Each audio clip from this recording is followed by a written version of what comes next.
Last class के and पे हमने थोड़ा सा स्टार्ट किया था न्यूरल नेटवर्क्स को समझना। तो न्यूरल नेटवर्क्स पे ही आज हम कंटिन्यू करेंगे। क्विक रिकैप कर लेते हैं। अभी हमने कोई ख़ास काम नहीं किया था न्यूरल नेटवर्क्स पे, सिर्फ उनका इंट्रो ही दिया था। तो सो बेसिकली हमने कहा था कि न्यूरल नेटवर्क जो हैं वो ऐसे एल्गोरिदम्स हैं जो जिसमें हम ब्रेन को मिमिक करने की कोशिश कर रहे होते हैं। ठीक है, so we try to mimic the brain. 90s में ये काफ़ी पॉपुलर हुए, उसके बाद डाई डाउन कर गए। 2009-10 के राउंड दोबारा रिसर्चेंस हुई इनकी, और आजकल जो है सबसे पॉपुलर जो चल रहे हैं मशीन लर्निंग की दुनिया में वो न्यूरल नेटवर्क्स चल रहे हैं। ठीक है,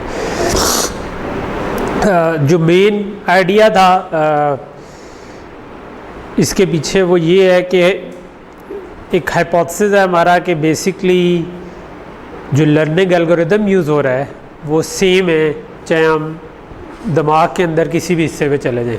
ठीक है, और इस हाइपोथेसिस की वजह ये है कि बाज़ ऐसे एक्सपेरिमेंट्स हुए हैं जानवरों में कि जिसमें लेट से जो हिस्सा सुनने से रिलेटेड था, जो ऑडिटरी कॉर्टेक्स जिसे कहते हैं, अगर इसको हम आँखों से कनेक्ट कर दें तो स्टिल आप उसी को यूज़ करते हुए देखना शुरू हो जाते हैं। या जो सोमैटोसेंसरी कॉर्टेक्स है जो कि आपके टच से रिलेटेड है, अगर आप उससे कनेक्ट कर दें आँखों को तो आप उससे भी देखना शुरू कर देते हैं। तो इसका मतलब पीछे जो लर्निंग एल्गोरिथम चल रहा है वो काइंड ऑफ सेम है। ठीक है, तो ये एक हाइपोथेसिस है which might not be 100% true, because दिमाग के अंदर काम कैसे हो रहा है ये इतना ज़्यादा वेल एक्सप्लोर्ड चीज़ नहीं है इस वक्त।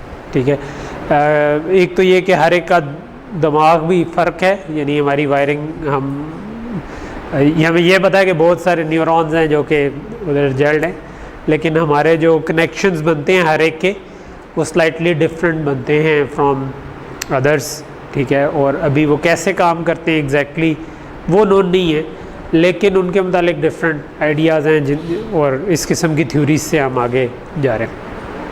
कुछ मैंने आपको एग्जांपल्स दी थी, जिस तरह ये ज़ुबान के ज़रिए, क्योंकि इधर भी हमारी सेंस ऑफ टच होती है, तो काइंड ऑफ अगर आपको ज़ुबान पे सेंसेशन दी जा सके बेस्ड ऑन अ कैमरा और आप उसके हिसाब से चेक कर सके कि आगे कोई रुकावट है कि नहीं है या इस तरह की चीज़ें।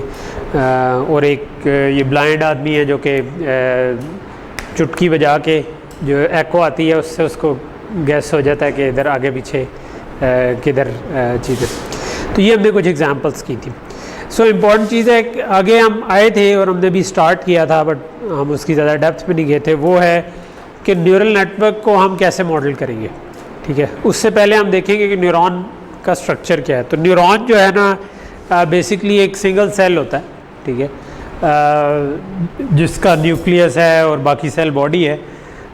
मगर ये मैं आपसे एक्सपेक्ट नहीं कर रहा कि आपको ये सारी टर्म्स याद होंगी। ठीक है, तो मैं जो एक्सपेक्ट कर रहा हूँ मोटा मोटा आइडिया है इसका आपके जहन में हो।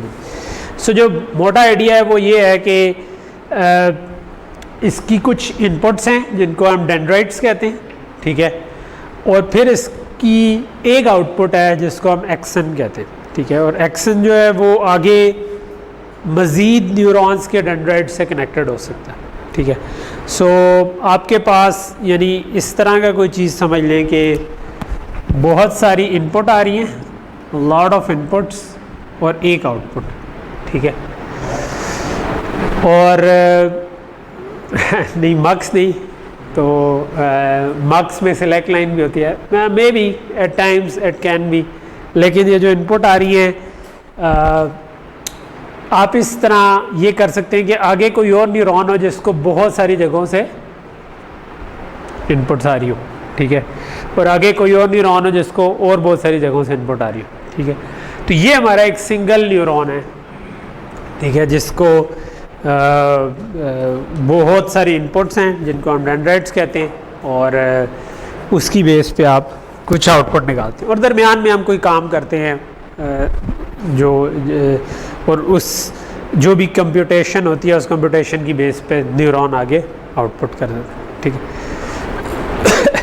टिपिकली जो रियल में कंप्यूटेशंस होती हैं, खैर कंप्यूटेशन तो हमें एग्जैक्टली नोन नहीं क्योंकि हर एक की अपनी अपनी होंगी, लेकिन आपके इन पे अमूमन पल्सेस आ रही होती है, ठीक है, लेकिन जो इनपुट्स कहीं से आ रही है ना, वहाँ पे एक सेट ऑफ पल्सेस आ रही होती है, ठीक है, और उन पल्सेस की बेस पे फिर ये डिसीजन ले रहा होता है, काउंट करता हो, ठीक। सो जिस तरह ये एग्जांपल है कि जिसमें हमारे पास शो किया हुआ है कि एक साइड पे एक न्यूरॉन है जिसके एक्सॉन पे आउटपुट आई और वो दूसरी साइड के न्यूरॉन पे चली गई, ठीक है। इट कुड बी कि जी ये आपकी कोई आंखों से रिलेटेड होता और ये कोई मसल से रिलेटेड होता और आपने उधर से देखा कि बॉल आई है तो फिर पेल दो छक्का, ठीक है। तो ये काइंड ऑफ आपका इस किस्म का होगा कि आपने आंख से देखा और आपने उधर इधर आके इनपुट दी कि भाई ठीक है ये इनपुट आई है और इसने उसके हिसाब से डिसीजन लिया और मसल ने कुछ एक्शन किया उसकी बेस पे। तो ये this could be one thing, ठीक है, जो सिंप्लीफाइड आपका दिखाने की कोशिश की हुई है कि हम आंख से लेकर एक्शन तक कैसे जाते हैं, ठीक है। लेकिन सिंपल विजन इटसेल्फ भी जो है ना, उसमें भी ऐसे सेट ऑफ बहुत सारे न्यूरॉन्स हो सकते हैं जो कि इमेज के डिफरेंट हिस्सों को सैंपल कर रहे हो और वो कह रहे होंगे यार इधर जो चीज़ लगती है ये थोड़ी आंख टाइप की लगती है और इधर इसके करीब नाक टाइप का लगता है और इधर मुंह टाइप का लगता है, तो इसका मतलब है कि अगर इतनी विसिनिटी में है तो ये यकीनन कोई फेस ही होगा, ठीक है। और अगर ये फेस है तो फिर हमारी जो मेमोरी है उसके हिसाब से कि अच्छा आंख अगर इस कैटेगरी से मिलती जुलती लग रही है, नाक इससे मिलता जुलता लग रहा है तो फलां बंदा होगा, ठीक है। तो इस किस्म के काम हो रहे होंगे जो सारे न्यूरॉन की बेस पे। सो सिंगल न्यूरॉन क्या है, बहुत सारी इनपुट्स और एक आउटपुट। हम उसको कैसे मॉडल करेंगे आर्टिफिशियल न्यूरल नेटवर्क में, हम इसको मॉडल करेंगे एज अ लॉजिस्टिक यूनिट, ठीक है। तो हमने लॉजिस्टिक रिग्रेशन जो पढ़ी थी, हम उस किस्म के यूनिट के तौर पर मॉडल करेंगे कि हमारे पास n इनपुट्स आ रही हैं, ठीक है, और हम उसके ऊपर h ऑफ x जिसमें कोई हमें थीटा पैरामीटर्स पता है और ये जो थीटाज हैं इनकी बेस पे हम h ऑफ x निकाल लेते हैं। वेयर लॉजिस्टिक यूनिट क्या था, लॉजिस्टिक रिग्रेशन में थीटा ऑफ x क्या चीज़ थी,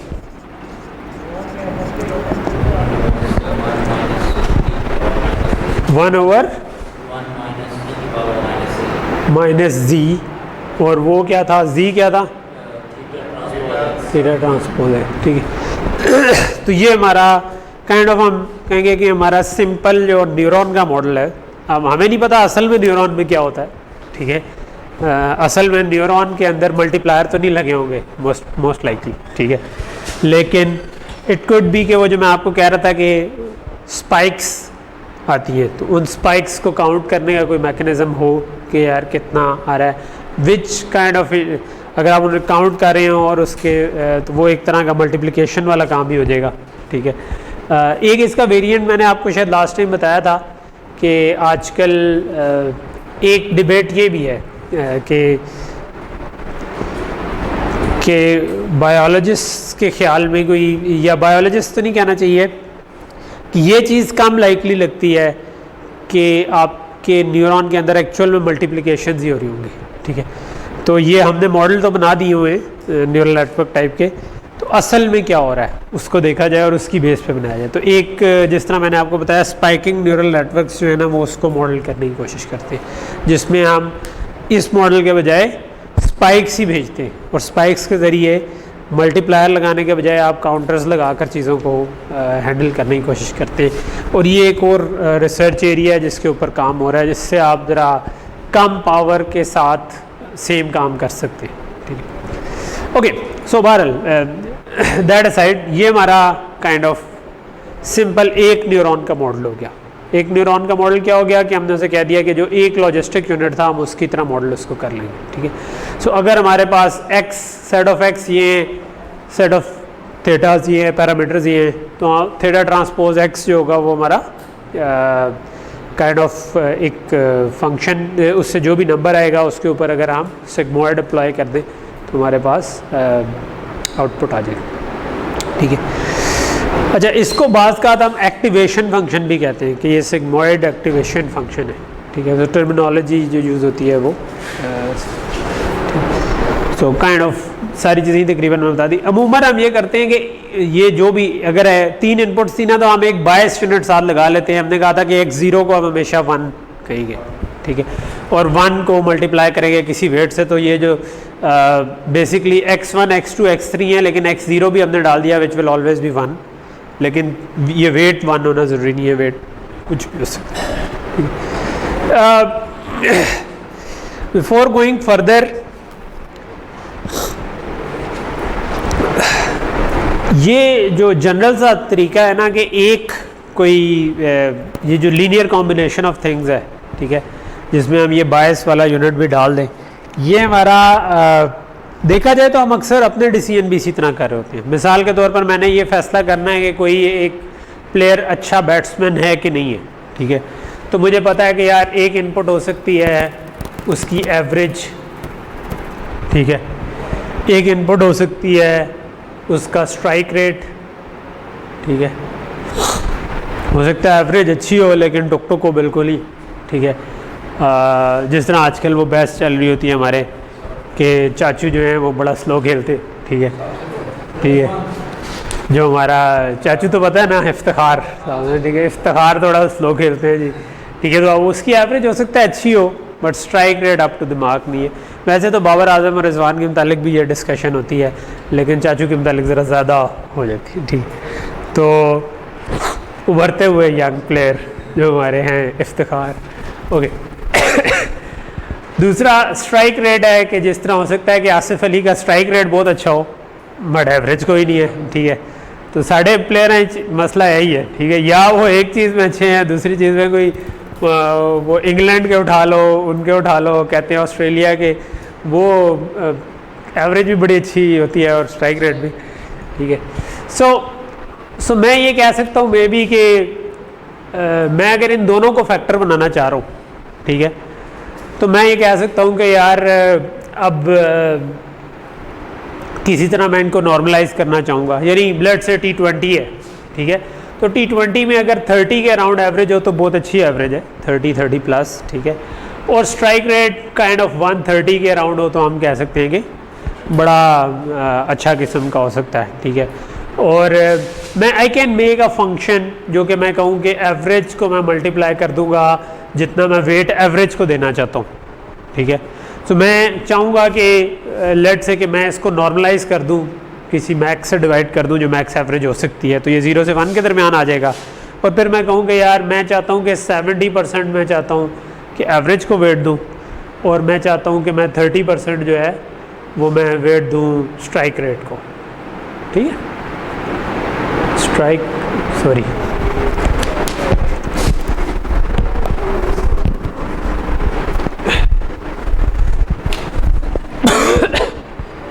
स्ट्राइक रेट को, और इसको भी लेट से किसी मैक्स से डिवाइड कर दूं, ठीक है। और लेट से मैं उस पर कोई थ्रेशोल्ड लगा दूंगे, अगर ये ग्रेटर देन इन वैल्यूज़ को देख लूँ कि ये किस रेंज में आती हैं, ठीक है, क्योंकि मैंने ऑलरेडी 0.7 और 0.3 किया हुआ है और इनको भी नॉर्मलाइज किया हुआ है, तो ये काइंड ऑफ क्योंकि 2 ऐड हो रहे हैं तो ये 2 तक कुछ जा रही होंगी, और मैं इधर कोई कह सकता हूँ कि लेट से 1.5 का ऊपर डाल दूँ, ठीक है, क्या थ्रेशोल्ड, तो मुझे पता चल जाएगा कि भाई प्लेयर बड़ा अच्छा है, ठीक है। तो ये एक आपका डिसीजन काइंड ऑफ हो गया, ठीक है। इसी 1.5 को मैं दूसरी तरफ ले जाऊँ तो मैं कह सकता हूँ -1.5 इज़ ग्रेटर देन 0, ठीक है। तो ये बात समझ आ रही है कि ये इधर से उधर लाने वाला समझ आ रहा है ना कि ग्रेटर देन 1.5 था, ठीक है। तो हमने क्या किया है, एक इनपुट को मल्टीप्लाई किया है विद समथिंग, ठीक है, दूसरी इनपुट को मल्टीप्लाई किया विद समथिंग एल्स, फिर एक हमने बायस टर्म ऐड किया है और उसको चेक कर लिया कि वो ग्रेटर देन 0 है कि नहीं, ठीक है। तो सो बिल्कुल एक डिफरेंट एग्जांपल फ्रॉम स्पोर्ट्स लाकर हमने यही काम हम बॉलर के लिए भी कर सकते हैं कि उसकी एवरेज और स्ट्राइक रेट ले लें, यही काम हम स्टूडेंट के लिए भी कर सकते हैं, GPA ले लिया, कुछ और चीज़ ले ली, और फैक्टर डाल सकते हैं, एज कितनी है, बाकी चीज़ें कितनी हैं, ठीक है।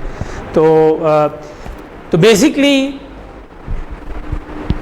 आप जो डिसीजन सिंपल से ले रहे होते हैं, जिस तरह इस केस में डिसीजन क्या था कि प्लेयर अच्छा है या नहीं है, ठीक है, और उस पर हमने कह दिया कि अच्छा यार अगर ये इससे बड़ा आ रहा हो तो हम कहेंगे अच्छा है, और अगर कम आ रहा हो तो अच्छा नहीं है, ठीक है। तो इसी तरह कोई भी डिसीजन हो, अमूमन हम कुछ इनपुट्स की बेस पे हम डिफरेंट इनपुट्स को डिफरेंट वेट्स देते हैं कि यार मैं इसको ज़्यादा वैल्यू दूंगा, इसको कम वैल्यू दूंगा, इसको इतनी वैल्यू दूंगा, और नेट इफेक्ट क्या आएगा, जो भी आएगा उस पर मैं कोई थ्रेशोल्ड लगा दूंगा, और वो थ्रेशोल्ड जो है वो बेसिकली हमारा ये बायस टर्म बन जाती है एक तरह की कि हम उसको अगर इस तरफ ले आए तो हमारा वो बायस टर्म बन जाती है कि यार इस तरह से करें। तो मैं आपको एक तो इंट्यूशन देना चाह रहा था बायस टर्म की भी, और ये भी डिसीजन मेकिंग प्रोसेस किस तरह का है। यही अगर थोड़ा डीपर हो जाए तो हम डीपर न्यूरल नेटवर्क से एक तरह के बना लेते हैं जिसमें हम ये डिसीजन। तो कोर आइडिया ये है कि इस किस्म का स्ट्रक्चर बनाया जाए, ठीक है। अच्छा, सो इसको एक्टिवेशन फंक्शन भी कहते हैं क्योंकि सिग्मॉइड बेसिकली क्या काम कर रहा है, वो उसको 0 से 1 की रेंज में ले आएगा, ठीक है। पॉइंट्स में भी होगा लेकिन बेसिकली हम ये कहना चाह रहे हैं कि हाँ या ना वाली चीज़ करें, ठीक है। तो एक न्यूरल नेटवर्क, एक न्यूरॉन जो है ना वो हमको आउटपुट करेगा बेस्ड ऑन सर्टेन फैक्टर्स, हाँ या ना, ठीक है, कि बहुत से फैक्टर्स हैं, वो हाँ या ना के दरमियान कोई वैल्यू दे देगा 0 से लेकर 1 के दरमियान, ठीक है। हो सकता है कि वो पॉइंट्स में हो कि यार ठीक है मैं 50-50 हूँ या मैं 60-40 हूँ, but basically it's doing that. और फिर हम ऐसे मल्टीपल फैक्टर्स को यूज़ करके एक पूरा नेटवर्क खड़ा करते हैं। ओके, सो न्यूरल नेटवर्क क्या होता है? ये तो एक लॉजिस्टिक यूनिट था। न्यूरल नेटवर्क क्या होता है? ऐसे बहुत से लॉजिस्टिक यूनिट्स, ठीक है। फॉर एग्जांपल ये मेरी इनपुट्स थी, ये मेरा एक लॉजिस्टिक यूनिट हो गया जो हमने पिछली स्लाइड पे बनाया था, लेकिन हमने ऐसा एक नहीं बनाया, ऐसे हमने मल्टीपल बना लिए, ठीक है, विद डिफरेंट वेट्स, हर एक के थीटास फर्क है, ठीक है। और उसके बाद इनकी बेस पे हमने कोई और आउटपुट निकाल ली, ठीक है। तो आउटपुट जो है वो डायरेक्टली इनपुट से निकालने के बजाय हमने मल्टीपल स्टेजेस में निकाल ली, ठीक है। तो ये जो स्टेजेस हैं इनको हम कहते हैं लेयर्स, ठीक है। तो ये लेयर 1 है, लेयर 2 है, लेयर 3 है। लेयर जो आखिरी लेयर होती है, इट्स नॉट नेसेसरी कि ये 3 ही हो, ये 50 भी हो सकती है, 30 भी हो सकती है, 20 भी हो सकती है, जितनी लेयर भी रखना चाहें हो सकती है। लेकिन टिपिकली आपकी जो आखिरी लेयर होती है उसको हम कहते हैं आउटपुट लेयर, बिकॉज उस पर आप आखिर में बता रहे होते हैं 1 या 0 फैसला दे रहे होते हैं। अगर मल्टी क्लास प्रॉब्लम हो तो ये मल्टीपल लगे होंगे ऐसे, ठीक है। एक आपकी इनपुट लेयर है जिस पे आपकी इनपुट आ रही होगी, ठीक है। और दरमियान वाली लेयर्स को हम कहते हैं हिडन लेयर्स, क्योंकि वो ना इनपुट है ना आउटपुट, ठीक है। सो काइंड ऑफ अच्छा, स्लाइड्स में कई जगहों पर ना ये बायस यूनिट नहीं बताया होगा, बिकॉज इट्स इम्प्लाइड के बायस वाला यूनिट तो होगा ही, ठीक है। तो ना डाला हो जहाँ पर, वहाँ पर आप स्टिल एज्यूम करें कि बायस वाला यूनिट है। तो जिस तरह इधर x0 है तो वो सारों के साथ उसके भी कोई वेट्स होंगे कि किससे मल्टीप्लाई करके इधर करना है, किससे, तो एक थीटा इधर आ रहा होगा, थीटा इधर आ रहा होगा, थीटा इधर आ रहा होगा, राइट। और इसी तरह इधर भी एक बायस यूनिट आएगा जो कि मल्टीप्लाई हो रहा होगा, ठीक है। तो जो इनपुट लेयर है, आउटपुट लेयर है, और दरमियान वाली लेयर्स को हम कहते हैं hidden layers, because they are, जो खैर नाम उसका आई डोंट नो कहाँ से निकला हो, लेकिन उसका बेसिक जो प्रेमिस है वो ये है कि ना उसका ताल्लुक आउटपुट से था डायरेक्टली, ना ताल्लुक इनपुट से था, बल्कि नेटवर्क ने खुद लर्न की वो लेयर, ठीक है। ओके,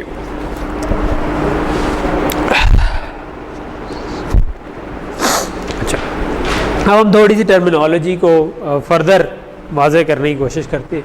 अगेन यहाँ पर जिस तरह आप वो x0 नहीं लिखा हुआ, a0 नहीं लिखा हुआ, बट अज्यूम करेंगे वो है, ठीक है। अच्छा, इधर हम टर्मिनोलॉजी ये यूज़ कर रहे होंगे कि हम कह रहे होंगे कि AJI जब हम लिखेंगे ना, तो ये जो ऊपर सुपरस्क्रिप्ट में J लिखा हुआ है, इसका मतलब है कि ये लेयर J की बात हो रही है। अब मल्टीपल लेयर्स हैं, ठीक है, 1 2 3 4, तो ऊपर वाला जो J है वो लेयर को रिप्रेजेंट कर रहा है, I जो है वो यूनिट को रिप्रेजेंट कर रहा है, ठीक है। यानी जिस तरह अगर मैं A22 कहूँ या A23 कहूँ तो इसका मतलब है सेकेंड लेयर का थर्ड नंबर वाला जो आपका एक्टिवेशन फंक्शन है, ठीक है। ओके, इसी तरह जब हम थीटा J कहेंगे, ठीक है, अभी तक कैपिटल थीटा हमने यूज़ किया हुआ है। तो थीटा जे से हमारी मुराद होगी matrix of weights controlling function mapping from J to J plus one. ठीक है, यानी अगर मैं कहूँ थीटा वन तो इसका मतलब है इधर से इधर जाते हुए तो जे रेफर कर रहा होगा जहाँ से हम स्टार्ट करें, ठीक है, नॉट जहाँ पर हम एंड हो। तो थीटा वन का मतलब है जो इनपुट लेयर है वहाँ से लेकर लेयर टू, लेयर वन से स्टार्ट होकर लेयर टू तक जितने भी वेट्स आते हैं वो सारे के सारे इसके अंदर आ जाएंगे। ठीक है, ऑब्वियसली यहाँ पर हमें नज़र आ रहा है कि ये भी मल्टीप्लाई हो रहा है, ये भी हो रहा है, ये भी हो रहा है, तीन ये हो गए, फिर ये भी मल्टीप्लाई हो रहे हैं, तीन ये हो गए, फिर ये तीन हो गए, और अगर वो ज़ीरो वाला डाल दूँ तो तीन उसके भी हो गए। ठीक है, तो ये काइंड ऑफ 3/4 मैट्रिक्स हमारी बन रही होगी अगर मैं थीटा वन की बात करूँ। ठीक है, फिर मैं कहूँ थीटा टू पे आ जाओ, तो थीटा टू का मतलब है 2 लेयर से लेकर 3 लेयर तक जो आ रहे हैं। तो यहाँ पर जो आ रहा है वो 1 2 3 ही आ रहे हैं। ठीक है, तो हम कहेंगे अच्छा यार ये सिंपल 3 डायमेंशनल मैट्रिक्स बन जाएगा, या तीन पैरामीटर्स आ जाएंगे। तो 3 ही, सॉरी एक ज़ीरो वाला भी होगा, 4।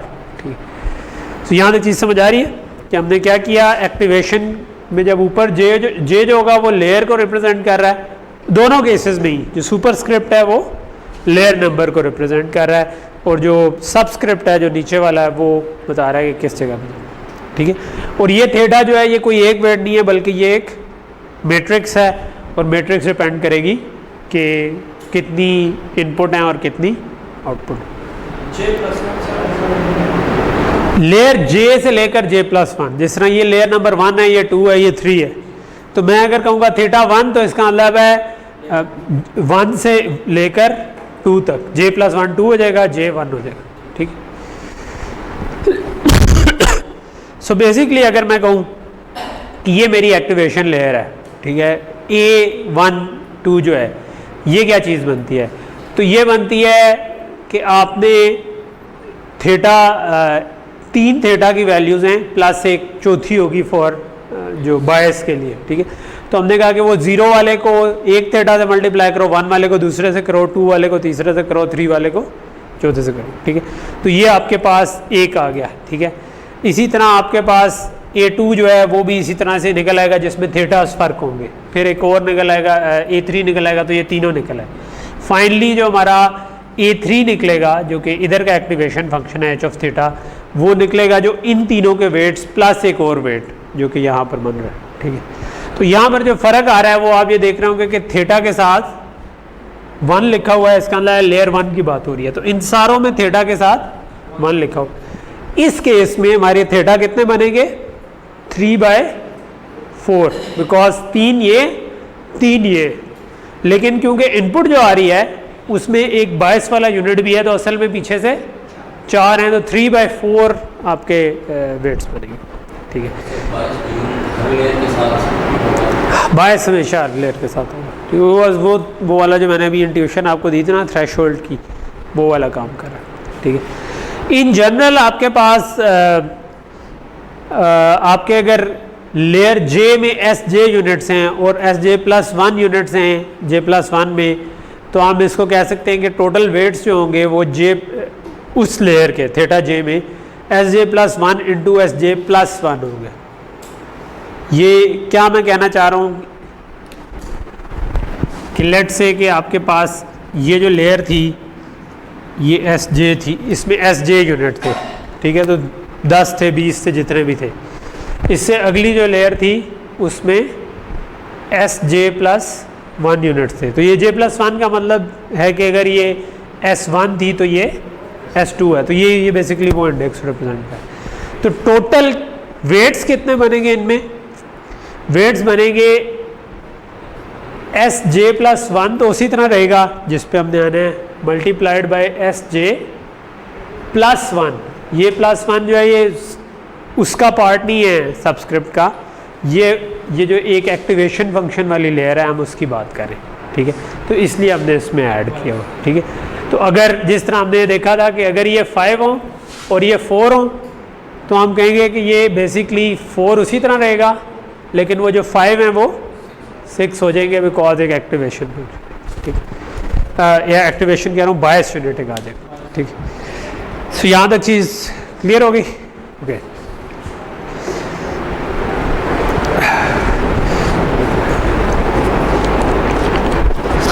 यहाँ पर ये जो थीटा की नंबर्स दिए हुए हैं, मैं इन पे थोड़ा सा फर्दर जोर डाल देता हूँ। ये तो सारे आपको नजर आ रहा है कि सुपरस्क्रिप्ट तो इन सारों में 1 आ रहा है, because we are talking about layer 1 से लेयर 2 जाने की बात करें, तो 1 से क्योंकि जा रहे थे इसलिए 1 आ रहा है। जा 2 पे रही है, लेकिन जिससे जा रहे हैं हम थीटा के साथ वो शो करते हैं, ठीक है। इसी तरह जब इधर से इधर गए तो इसके साथ 2 आ गया। ये जो सबस्क्रिप्ट आ रहा है नीचे की तरफ, ये बेसिकली रिप्रेजेंट कर रहा है थीटा जे आई को, ठीक है, कि जिस पे जा रहा हूँ जिस नंबर पे और जिधर से आ रहा हूँ, ठीक है। जिस तरह इधर शो किया हुआ हमने 1 0, तो पिछले वाले के 0 से यानी कि x 0 के साथ से जो आ रहा है वेट वो, और 1 पे जो जा रहा है, ठीक है। फिर हमने कहा कि अच्छा जो 1 से जा रहा है और 1 पर ही आ रहा है, फिर 2 से जो जा रहा है, तो हम 1 की बात कर रहे हैं तो एक 0 से आ रहा होगा, एक 1 से आ रहा होगा, एक 2 से आ रहा होगा, एक 3 से आ रहा होगा। तो हमने उसको रिप्रेजेंट किया हुआ है कि जा हमेशा 1 पे ही रहा है, बट आ कहाँ से रहा है, 0 से आ रहा है, 1 से आ रहा है, 2 से आ रहा है, 3 से आ रहा है। तो यू गेट दी आइडिया। तो इसी तरह जब हम दूसरे पे आए तो क्या चेंज हुआ, ये चेंज हो गया, ये हमेशा आप 2 पर आए, ठीक है, 0 से आ रहा है, 1 से आ रहा है, 2 से आ रहा है, 3 से आ रहा है। इसी तरह 3 भी होगा, एक 0 से आ रहा होगा, 1 से आ रहा होगा, 1 से आ रहा होगा, 2 से आ रहा होगा, 3 से। So you get the idea कि ये हम कैसे काम करें, ठीक। ओके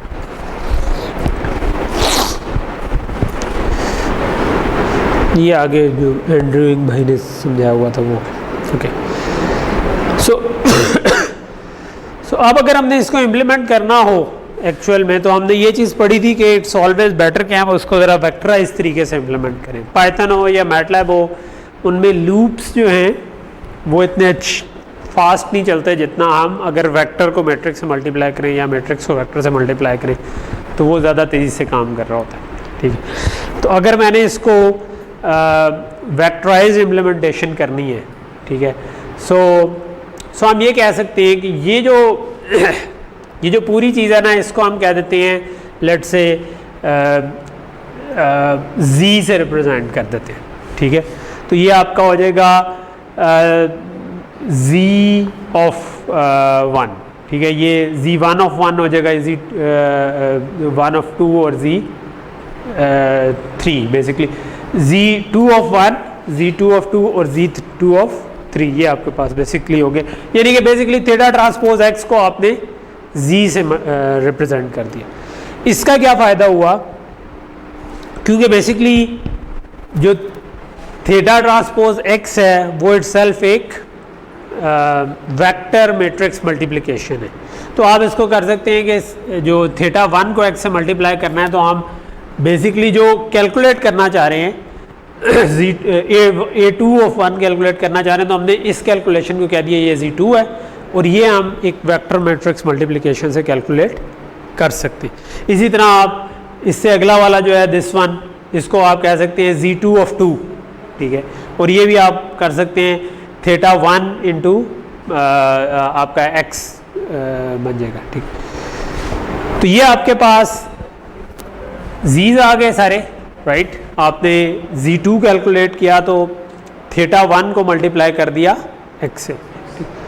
अच्छा सॉरी, मैं इसको थोड़ा सा बेहतर एक्सप्लेन कर दूँ तो शायद ज़्यादा अच्छा होगा। ये सिंपल एक मल्टीप्लिकेशन है, राइट। सो थीटा जो थी ना वो मेरे पास पूरी एक मैट्रिक्स थी, राइट। इसको हमने मल्टीप्लाई किया है विद x, ठीक। थीटा जो है वो थीटा आपका कोई एक रो नहीं थी, थीटा इस केस में पूरी एक मैट्रिक्स थी जिसको हमने मल्टीप्लाई किया है x के साथ, ठीक है। और उसके जवाब में फिर आपके जितने इसके कहते हैं रोज थी और इसके कॉलम्स थे वो आ जाएंगे, विच इज़ काइंड ऑफ इस किस्म की चीज़ आ जाएगी। तो ये z आपके पास निकल आएंगे, राइट।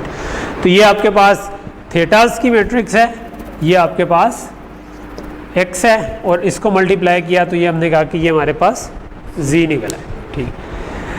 अच्छा और ये हम हर लेयर पे कर सकते हैं, ठीक है। तो इस लेयर पे भी यही काम हो रहा है, इस लेयर पे भी यही काम हो रहा है, बट इसमें आपके पास जो एज आने थे वो 3 आने थे, इस केस में वो एक ही आ जाएगा बिकॉज हमारी आउटपुट लेयर है, ठीक है। अच्छा, और जब ये आ जाए तो आप इसके ऊपर g ऑफ z अप्लाई कर दें, यानी कि सिग्मॉइड ले लें, ठीक है। तो जब g ऑफ z अप्लाई करेंगे तो ऑब्वियसली ये आपके पास 3 नंबर्स आए हैं, अगर ये वाला केस लें तो आपके पास g ऑफ z करेंगे तो वो भी 3 नंबर ही आ जाएंगे। इसका मतलब है कि g ऑफ z अप्लाई करना का मतलब हम क्या ले रहे हैं कि पॉइंट बाय पॉइंट सिग्मॉइड ले लें, हर जगह पर सिग्मॉइड ले लें। तो पहली चीज़ ये है कि आप थीटा इंटू एक्स निकाल लें which will give you this vector, ठीक है, और उस वेक्टर का सिग्मॉइड ले लें, तो ये एक तरह की वेक्टराइज्ड इम्प्लीमेंटेशन हो जाएगी, ठीक है। अच्छा, अगली स्टेज पे जाने के लिए आपको एक्टिवेशन फंक्शन इसके साथ ऐड करना, बायस ऐड करना पड़ेगा, तो आप a0 ऐड कर लें और उसके बाद यही स्टेप दोबारा रिपीट कर लें।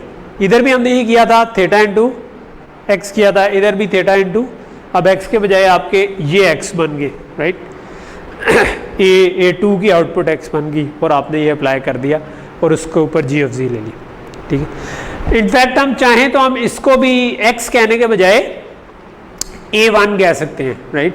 ये जो a2 है हम इनको कह रहे हैं, तो हम अगर x is equal to a1 समझ लें तो रीनेम ही करना है ना, तो x को a1 समझ लें तो हम इसको कह सकते हैं कि आप a1 के साथ थीटा 1 करें तो z2 आ जाएंगे, उनके ऊपर सिग्मॉइड अप्लाई कर दें तो a2 निकल आएंगी।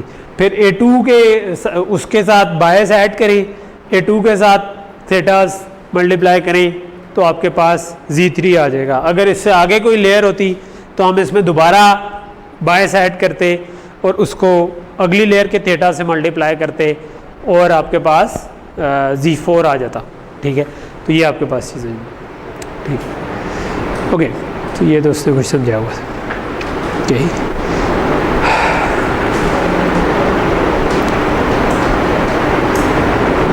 तो ये तो इम्प्लीमेंटेशन के ऊपर नोट था। ये जो पूरी कैलकुलेशन हमने की है, यानी कि हमने अभी तक इस पे बात नहीं की कि ये थीटास आएंगे कहाँ से, ठीक है, यही थीटास को हम कैलकुलेट कैसे करेंगे, ये हमने भी कोई डिस्कशन नहीं की, जो कि हम प्रॉबेबली शायद अगली क्लास में करेंगे, क्योंकि थीटास कैलकुलेट जिस तरह लॉजिस्टिक रिग्रेशन में, लीनियर रिग्रेशन में हमने किया था, तो we need some cost function और उस कॉस्ट फंक्शन के हिसाब से हम कोई ऑप्टिमाइजेशन करेंगे और देखेंगे कौन से थीटास, क्या चीज़ थीटास को मिनिमाइज़ करती है, राइट। लेकिन जो अगर हमारे पास थीटास गिवन हो तो क्या कैलकुलेशन होगी, वो ये वाली कैलकुलेशन हो रही है, ठीक है। तो कैलकुलेशन तो हमें समझ आ गई, बस हमने कुछ टर्मिनोलॉजीज ऐड कर दी और हमने ये देख लिया कि उसकी वेक्टराइज्ड इम्प्लीमेंटेशन करनी हो तो हम क्या करेंगे, थीटास को मल्टीप्लाई करेंगे, a1 को अगर मैं कह दूं x है, x a1 है, तो थीटा को a1 से मल्टीप्लाई करें तो मैट्रिक्स फैक्टर मल्टीप्लिकेशन से जीज आएंगे, उनके ऊपर आप सिग्मॉइड अप्लाई करें तो आपके पास आउटपुट आ गई उस लेयर की, उसके साथ आप बायस ऐड करें और दोबारा ये स्टेप रिपीट कर दें तो अगली लेयर की आउटपुट आ गई, उसके साथ बायस ऐड करें, दोबारा ये स्टेप रिपीट करें तो उससे अगली लेयर की आउटपुट आ गई। तो दैट्स हाउ दे आर। इस पूरी कैलकुलेशन को हम कहते हैं फॉरवर्ड प्रोपगेशन, ठीक है, कि हम फॉरवर्ड प्रोपगेशन कैसे करते हैं। जब हमारे पास थीटास गिवन हो और इनपुट गिवन हो तो हम इस तरह करते हैं कि हम मल्टीप्लाई करते जाते हैं, ऐड करते जाते हैं। अच्छा, सो अभी तक जो हमने देखा, हमने लॉजिस्टिक रिग्रेशन पहले देखी थी, अब हमने ये कहा कि बहुत सारी लॉजिस्टिक रिग्रेशंस को एक तरह से सीरीज़ में लगा दिया हमने, तो हमारे पास न्यूरल नेटवर्क बन गया। तो अगर हम इसको थोड़ा सा गौर से देखें तो हो क्या रहा है कि ये सिंपल लॉजिस्टिक रिग्रेशन थी, लेकिन बजाय इसके कि हमने डायरेक्ट इनपुट्स पे ये अप्लाई की होती, हमारे पास है यही हो रहा कि हमने इसको थीटा 0 से मल्टीप्लाई किया, इसको थीटा 1 से, इसको थीटा 2 से, और उसके बाद जो हमारे पास आया उस पर सिग्मॉइड लगा दिया, किया तो यही काम है। लेकिन फ़र्क सिर्फ ये है कि हम डायरेक्ट इनपुट के बजाय एक इंटरमीडिएट लेयर के साथ करें, और ये जो दरमियान की लेयर है ये इटसेल्फ न्यूरल नेटवर्क लर्न करेगा, ठीक है। तो न्यूरल नेटवर्क जो है, अब बजाय ये कि एक सिंपल इनपुट का फंक्शन होता, हम इनपुट से कोई फीचर्स निकालेंगे और उन फीचर्स की बेस पे आउटपुट निकाल देंगे, और ये काम हमारा न्यूरल नेटवर्क कर रहा होगा, ठीक है।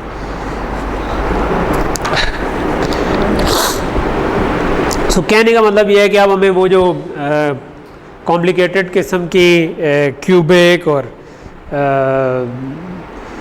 बाकी टर्म्स डालनी थी, उनके बजाय न्यूरल नेटवर्क जो है वो मल्टीपल लेयर्स होने की वजह से नॉन लीनियर बाउंड्रीज सीख सकेगा। ठीक है। अच्छा, ये जो हमने भी बनाया था उसमें 3 लेयर थी, मगर ये लेयर 4 भी हो सकती हैं, 5 भी हो सकती हैं। ठीक है, और इनको कैसे जोड़ेंगे इसको हम कहते हैं न्यूरल नेटवर्क आर्किटेक्चर। ठीक है, कि हम आर्किटेक्ट करते हैं कि ये किस तरीके से जुड़ेंगे। प्रैक्टिकली अभी हम सीख तो लेंगे और हम इम्प्लीमेंट भी करेंगे इस कोर्स में, लेकिन प्रैक्टिकली जो आजकल ज़्यादातर काम हो रहा होता है वो ये हो रहा होता है कि आप ये वाला आर्किटेक्चर स्ट्रक्चर सिर्फ डिसाइड करते हैं और वो आप डिसाइड करते हैं और आगे का काम आपके टूल्स ऑटोमेटिकली संभाल लेते हैं। ठीक है, वो उस आर्किटेक्चर आप इनपुट देते हैं, आप आर्किटेक्चर डिफाइन करते हैं और आप कहते हैं भाई ट्रेन होना शुरू हो जाओ, और वो ट्रेन होके आपको एंड पे कोई ना कोई न्यूरल नेटवर्क निकाल देता है जो कि कुछ ना कुछ आउटपुट दे रहा होता है। ठीक है, तो इनको हम न्यूरल नेटवर्क आर्किटेक्चर्स कहते हैं। कितनी हिडन लेयर्स डालें, कितने कहते हैं इनपुट का तो हमें पता है, इनपुट तो अमूमन इनपुट की बात का हम डिसाइड कर रहे होते हैं कि डायमेंशन क्या होगी, लेकिन टिपिकली लेट से कोई इमेज आ रहा है तो अब वो इमेज आ रहा है तो वो उसकी जो भी डायमेंशन है वो आपकी इनपुट की डायमेंशन है, और आउटपुट में आपने जो क्लासेस आइडेंटिफाई करनी है वो आपकी आउटपुट की डायमेंशन है। लेकिन दरमियान में कितनी लेयर्स आएंगी ये अब हमारी एज एन आर्किटेक्ट काम होता है कि डिसाइड करें। इसके भी कोई फिक्स रूल नहीं है सच। ठीक है, ये ज़्यादातर यही है कि एक चीज़ ट्राई करते हैं, फिर लगता है कि नहीं यार इस तरह नहीं, इस तरह करना चाहिए, तो आप थोड़ा सा चेंज करके देख लेते हैं। ओके, सो यहाँ तक जो थोड़ा सा टर्मिनोलॉजीज़ और थ्योरी ज़्यादा चलती रही, तो आगे हम इसकी थोड़ी सी एग्जांपल करने की कोशिश करते हैं जो आपको ये डेमोन्स्ट्रेट कर सके कि कैसे neural network non linear boundary identify कर सकता है या नॉन लीनियर फंक्शन को नॉन लीनियर हाइपोथेसिस निकाल सकता है एक तरह का। ठीक है, तो अभी थोड़ा सा टाइम हम उस पर लगाएंगे। लेट मी सी, हमारे पास टाइम तो अभी है ना। ठीक है, ओके। सो अगले कुछ जो 20-25 मिनट हम कोशिश करेंगे कि सिर्फ एग्जाम्पल से इसको समझने की कोशिश करेंगे, ये नॉन लीनियर बाउंड्री कैसे बनेगी। अच्छा, सो हम एक एग्जाम्पल करते हैं जिसमें हमारे पास लेट से कि हम आइडेंटिफाई करना चाह रहे हैं कोई इस किस्म की चीज़। ठीक है, सो कि पॉजिटिव एग्जांपल्स इधर लाई करती हैं, नेगेटिव एग्जांपल्स इधर लाई करती हैं। ठीक है, अब ये एक ऐसा केस है जिस पे एक normal straight line is not a good boundary, right. तो अगर हम सिंपल लॉजिस्टिक रिग्रेशन कर रहे होते या तो तब ये कोई इस पे अच्छी बाउंड्री नहीं बननी थी। ठीक है, अगर इधर लगा देंगे तो फिर भी आधी एग्जांपल इधर गलत सही आ रही है, इधर लगा दें तब भी आधी एग्जांपल इधर कोई गलत सही आ रही है। तो इसका मतलब है we need a non linear boundary जो कि कह सके कि ये एक टाइप की क्लास है, ये दूसरे टाइप की क्लास है। ठीक है, तो ये बात समझ आ रही है ना। तो मैं देना ये चाह रहा हूँ आपको इंट्यूशन के क्यों न्यूरल नेटवर्क ये काम कर पाते हैं जबकि नॉर्मल लॉजिस्टिक रिग्रेशन से ये काम नहीं होना था। ठीक है, हम इसका सिंप्लीफाइड मॉडल देख रहे हैं। ये तो था जिसमें ज़्यादा एग्जांपल्स हैं। लेट्स से कि हमारा बिल्कुल सिंपल मॉडल है जिसमें ये 2 पॉजिटिव एग्जांपल हैं, ये 2 नेगेटिव एग्जांपल हैं, कि यानी कि अगर x0 भी 0 हो, x1 भी 0 हो तो तब भी मुझे 1 चाहिए, x1 भी 1 हो और x2 भी 1 हो, x1 भी 1 हो तो तब भी 1 है। दोनों में से कोई एक 1 हुआ तो हमारी आउटपुट 0 होगी। ये अगर आप, क्योंकि आप लोगों ने लॉजिक डिज़ाइन भी पढ़ी हुई है, तो ये आपका XNOR बन जाता है एक तरह का। ठीक है, XNOR यही कह रहा होता है ना। XOR क्या होता है कि कोई एक 1 हो लेकिन सिर्फ एक ही 1 हो, दोनों 1 ना हो। ठीक है, कोई एक 1 हो तो 1 होता है। ठीक है, और XNOR क्या होता है कि या दोनों 1 हो या दोनों 0। तो ये हमारा ये वाला केस बन रहा है XNOR वाला। ठीक है, कि नॉट ऑफ XOR वाला। ठीक है, तो क्या हमारा न्यूरल नेटवर्क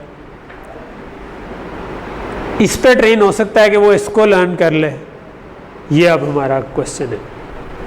ठीक है, कि हम ये वाली नॉन लीनियर बाउंड्री लगा सकें इसकी बेस पे, ठीक है।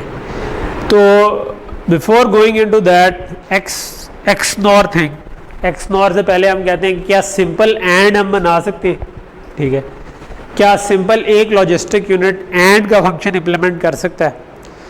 तो यहाँ पर हम ये करते हैं कि लेट्स से कि ये मेरे पास दो इनपुट थी जिनकी बेस पे मैंने एंड करना था, और ये हमने बायस टर्म डाल दी, और लेट्स से कि हमारा हमने इसको वेट्स दे दिए -30 +20 और +20, ठीक है।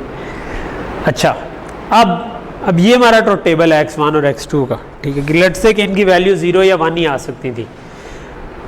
तो अगर मैंने इसको अच्छा कई दफ़ा ना हम यहाँ पर वो वेट्स डाल देते, ठीक है, ये अच्छी एक तरह की इंट्यूटिव सी रिप्रेजेंटेशन है। तो इसका मतलब क्या हुआ कि ये आपका थीटा 1 है क्योंकि ये 1 से जा रहा है, ठीक है, ऑफ 1 0, बिकॉज ये 1 पे जा रहा है और 0 से आ रहा है, ये +1 वाली टर्म 0 थी। ये आपका जो है ये थीटा 1 है 1 1, यानी 1 से आ रहा है और 1 पे जा रहा है। ये थीटा 1 2 है, ये जो +20 है, ठीक है, विच मीन्स कि ये 2 से आ रहा है एंड 1 पे जा रहा है, ठीक है। तो 2 से आ रहा है 1 पे जा रहा है, और क्योंकि लेयर 1 ही थी तो हमने थीटा 1 ऊपर 1 लिखा हुआ, ठीक है। तो ये मैं साथ साथ टर्मिनोलॉजी भी आपको रिवाइज कराता जा रहा हूँ, ठीक है। तो इसका क्या मतलब है कि मेरा जो h ऑफ थीटा बनेगा वो ये बनेगा कि सिग्मॉइड ऑफ -30 +20 x1 +20 x2, ठीक है। अच्छा, अब लेट्स से कि x1 x2 दोनों 0 हों, तो क्या होगा, ये दोनों 0 होंगे, ये g ऑफ -30 हो जाएगा, ठीक है। g क्या चीज़ है, g क्या है, सिग्मॉइड फंक्शन है, और सिग्मॉइड क्या चीज़ होती थी, नहीं ये 0.5 है, ये बिल्कुल 0 के करीब आ रहा होता था, राइट, इस तरीके हो जाता है, ठीक है। ये 1 है, ये 0 है, और just to give you an idea कि अगर मैं +4.6 पे हूँ ना तो ये तकरीबन 0.99 पे पहुँच चुका होता है, ठीक है। इसी तरह -4.6 पे होना तो ये 0.01 पे, यानी कि बिल्कुल ऑलमोस्ट 0 को टच कर रहा होता है, ठीक है। तो अगर मैंने x 0 0 है तो g ऑफ -30 है, विच मीन्स कि मैं -30 पे g की क्या वैल्यू आएगी, इट विल बी ऑलमोस्ट 0। तो यहाँ पर तो आ गया 0 0 0 पर 0 हो गया, ठीक है। व्हाट अबाउट के आपका 0 1 वाला केस हो, 0 1 वाला केस हो या 1 0 वाला केस हो, एक केस में ये 0 हो जाएगा, एक केस में ये 0 हो जाएगा, राइट। और क्योंकि वैसे 1 आ रहा है तो 20 आ जाएगा, -30 +20 इज -10, ठीक है। तो इन दोनों केस में ये g ऑफ -10 बन जाएगा, और -10 भी जो है वो भी ऑलमोस्ट 0 आ रहा है। तो इसका मतलब है इसमें भी 0 आ गया, इसमें भी 0 आ गया, इसमें भी 0 आ गया। व्हाट अबाउट आपके पास 1 1 दोनों आ जाए, 1 1 आ जाए तो ये दोनों 1 1 होंगे, तो ये 20 20 40 -30 इज 10, तो g ऑफ 10 आएगा। तो अब ये राइट साइड पे हम 10 पे चले गए, विच इज़ काइंड ऑफ 1। तो ये हमारा एंड जो होता है वो तकरीबन यही काम ही कर रहा होता है ना, कि जब दोनों 1 आए तो 1 होगा, अदरवाइज 0। तो एक सिंपल लॉजिस्टिक रिग्रेशन से हमने एक एंड का फंक्शन इम्प्लीमेंट कर लिया। जी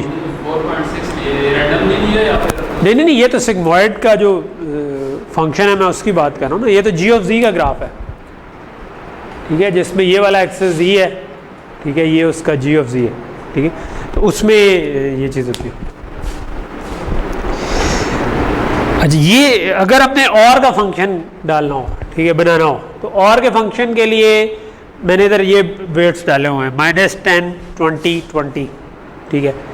तो विच मीन्स के आपके पास, चलो हम उधर बाद में आते हैं, इसका मतलब है कि -10 +20 x1 +20 x2, ठीक है।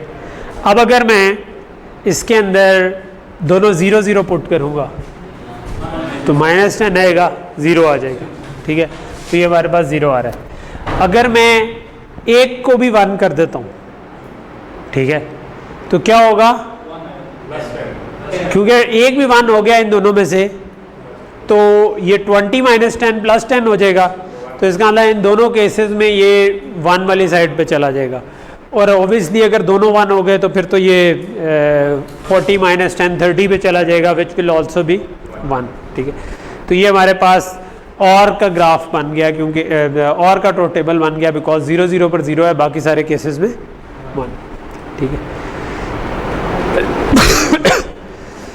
ओके, सो हमने और एंड तो कर दिए थे, अब हम नॉट करने की कोशिश करते हैं, ठीक है। सो नॉट के केस में क्या होता है कि जब 0 आए तो 1 हो, 1 आए तो 0, ठीक है। तो यहाँ पर हमने एक फंक्शन बनाया है 10 - 20x1, कि इसको 10 वेट दे दिया है, इसको 20 दे दिया, ठीक है। तो अगर मैं ये करूँगा तो क्या होगा, जब 0 हुआ तो 10 आएगा, तो भाई 1 हो जाएगा।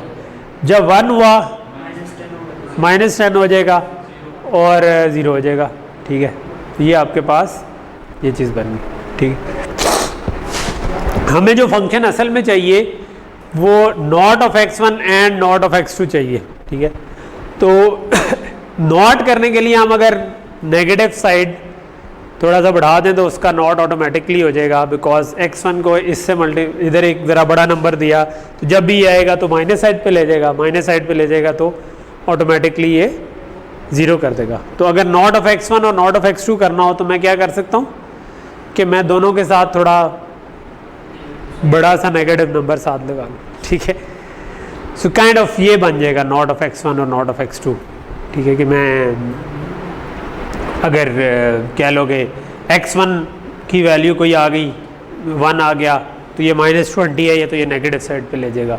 x2 की भी माइनस आ गई तो वो भी नेगेटिव साइड पर ले जाएगा, ठीक, okay.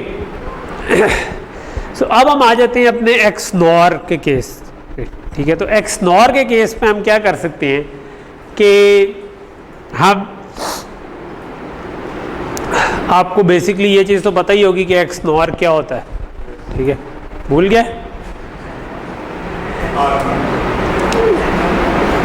x y plus x बार y बार जो होता है ये बेसिकली होता है आपका x नॉर, यानी x एंड y, x1 को y x2 के साथ एंड कर लो और x बार एंड y बार कर लो। तो इसका मतलब है एक में ये नेटवर्क इधर लगा दूं, एक में ये भी लगा दूं, ठीक है, और उनको आपस में और कर दूं, ठीक है। तो बेसिकली यही काम यहाँ पर हुआ हुआ, ठीक है। कि हम क्या करें, एक हमने ये -30 20 20 वाला ये वाला निकाल दिया, तो ये मेरा पास एक्टिवेशन हो गई एंड वाली, ये हमारी हो गई not of x1 and not of x2 के एंड की, राइट। और फिर हमने इनको आपस में और कर दिया, आपस में और कर। अब क्या होगा अगर मैंने काइंड ऑफ अगर अब मैं इधर आ जाऊँ कि जो मेरा ट्रुथ टेबल था, तो ये जो मेरा पहला एक्टिवेशन बनता है, ठीक है, इसके ऊपर क्या होगा कि this is end of both. तो एंड करूँगा तो यहाँ पर 1 आएगा, बाकी जगहों पर 0 जाएगा। ये जो है this is not of and kind of sorry दोनों के नॉट का एंड है, ठीक है। तो हमने कहा कि ये दोनों के नॉट का एंड करेंगे तो वो 0 0 पर 1 आएगा, ठीक है। बिकॉज x भी 0 हो y भी 0 हो तो दोनों का नॉट 1 आ जाएगा और वो आपस में एंड होकर 1 आ जाएगी, तो वो इस जगह पर 1 आ जाएगा, बाकी किसी केस में नहीं आएगा, बिकॉज एंड है, एंड सिर्फ एक ही केस में 1 आता होता है, ठीक है। नॉट करके किया तो वो 0 0 के केस में 1 आएगा, बगैर नॉट के किया तो इस केस में, और इन दोनों को आपस में और कर लें तो हमारे पास ये चीज़ आ जाएगी, ठीक है।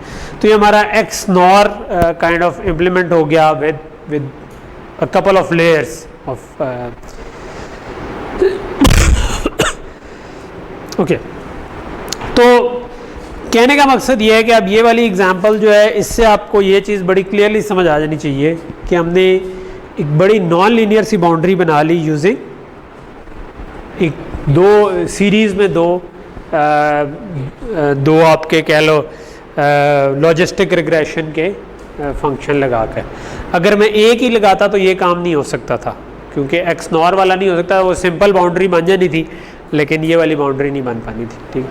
लेकिन क्योंकि हमने कहते हैं मल्टीपल लेयर लगाई हैं, तो हम एक बड़ी नॉन लीनियर सी बाउंड्री सीख गए, ठीक है। ओके, सो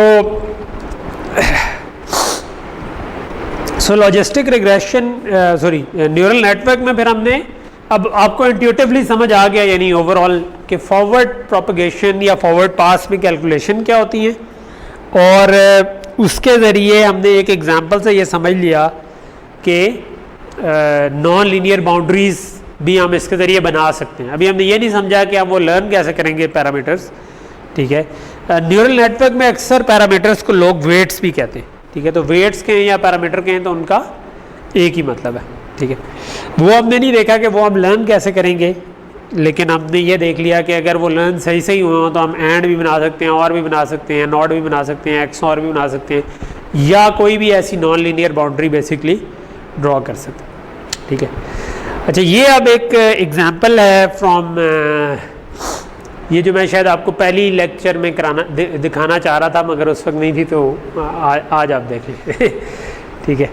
तो ये जॉन लेको एक बंदा है जो कि कह लो कि मशीन लर्निंग की दुनिया का एक बड़ा नाम है, जो शुरू में मैंने आपको 2-3 नाम बताए थे, जेफ फिंटन, जॉन लेको, योशुआ बेंजो, वो 3 बड़े नाम हैं जिनको अभी पिछले दिनों ही मेरा ख्याल है ट्यूरिंग प्राइज़ इन तीनों को मिला है for their contribution in machine learning, ठीक है, एंड राइटली सो।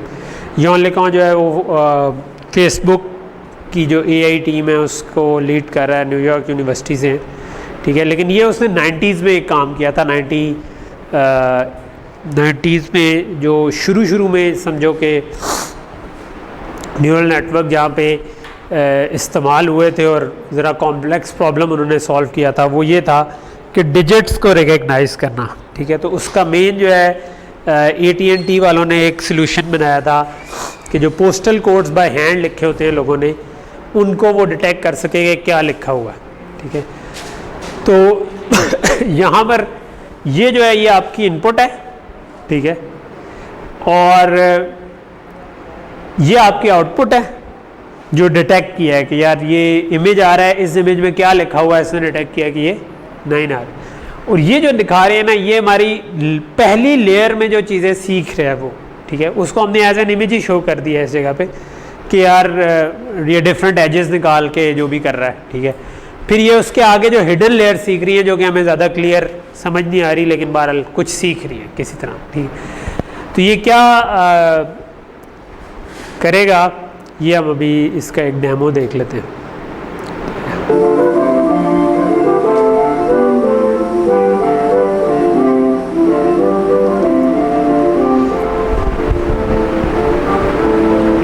ये देख रहे हैं कि कैसे 8 9 आया, जैसे ही उधर 9 आ गया, 3 बिल्कुल अजीब सी शेप का है, बट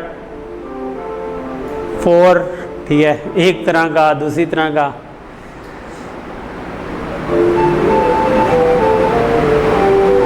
2 बिल्कुल ही अजीब सी शेप का, लेकिन स्टिल आधा कटा हुआ है, ठीक है।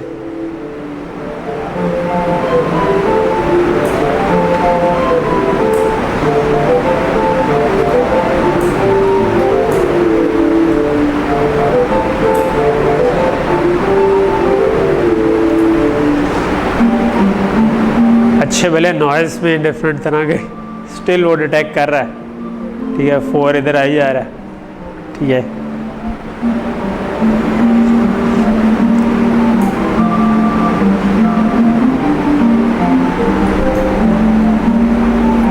अगर डिफरेंट रोटेशंस पे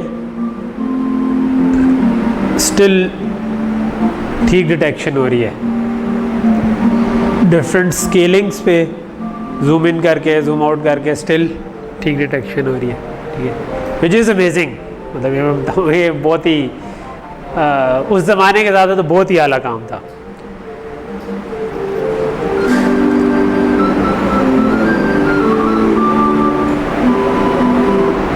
सो ये जो काम था इसकी बेस पे जो जॉन लेकॉन का पेपर था ना, आई थिंक वो मशीन लर्निंग में सबसे ज़्यादा साइटेड पेपर्स में से है, ठीक है। क्योंकि मैंने आपको पहले ही बताया था कन्वोल्यूशनल न्यूरल नेटवर्क्स इसके पीछे यूज़ हो रहे थे, और ये जो कि हमने जो भी मॉडल पढ़ा उससे slightly different but it's still neural network. और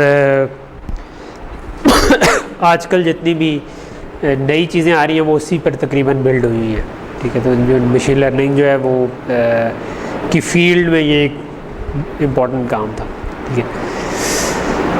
ओके, सो ये जो अभी हमने खैर देखा था ये एक तरह का मल्टी क्लास प्रॉब्लम था कि इसमें हमारे पास डिजिट्स जो हैं वो 0 से लेकर 9 तक डिफरेंट वैल्यूज़ हो सकती थी। यानी एक हमारी बाइनरी क्लासिफिकेशन होती है जिसमें आप 0 या 1 बता रहे होते हैं कोई चीज़ प्रेजेंट है या नहीं है। एक मल्टी क्लास क्लासिफिकेशन होती है जिसके अंदर हम ये भी बता रहे होते हैं कि टाइप ए है, टाइप बी है, टाइप 3। जिस तरह इस केस में हम बता रहे हैं कि डिजिट 0 है, कि डिजिट 1 है, कि डिजिट 2 है, कि डिजिट 3 है, एंड सो ऑन, ठीक है। ये जो आजकल अगर आपने मशीन लर्निंग करनी हो तो इसके पीछे जो डिजिट्स का डाटा सेट है इसका नाम है एमनिस्ट, ठीक है। तो ये फ्री एक डाटा सेट अवेलेबल है जिसको यूज़ करते हुए अमूमन आप छोटे से न्यूरल नेटवर्क शुरू के बनाने होते हैं ना, जिनमें आप जब सीख रहे होते हैं, जो कि प्रॉब्ली हम भी एमनेस्ट को यूज़ करके एक आध असाइनमेंट आगे करेंगे जब न्यूरल नेटवर्क वाली बारी आएगी। बाय द वे आप लोगों की असाइनमेंट कैसी जा रही है? हाँ, एरर आ रहे हैं, क्यों? अच्छा, सो बेसिकली अगर आप अच्छी चीज़ ये है कि असाइनमेंट में आपको एक्सपेक्टेड वैल्यूज़ का बताया हुआ है, राइट। तो एक मिनट में अगर एक छोटा सा मल्टी क्लास से पहले कर लूँ, लेट से कि कहाँ है हमारी असाइनमेंट? ड्रॉप बॉक्स पे मैंने अपलोड की हुई थी, वहाँ से उठा लूँ मेरा ख्याल है। मटेरियल के अंदर ये मैंने वैसे वो लिंक वीडियो के नीचे भी डाल दिया था इसका, लेकिन जमा आप लोगों ने मूडल पे करानी है, ठीक है। तो लेट्स से कि ये आपकी असाइनमेंट है। ये मैंने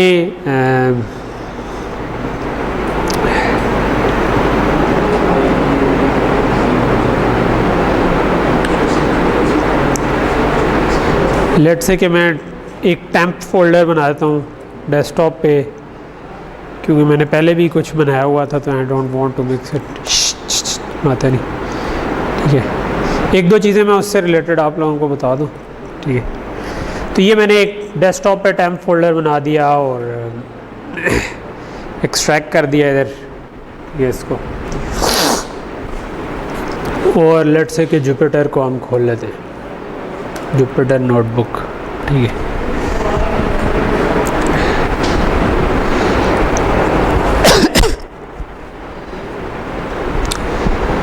डेस्कटॉप पे गए, टेम्प बनाया था मैंने, दिस इज टेम्प।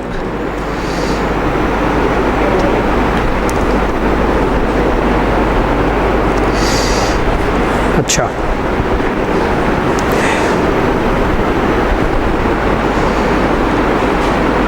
बड़ा करके देख लें।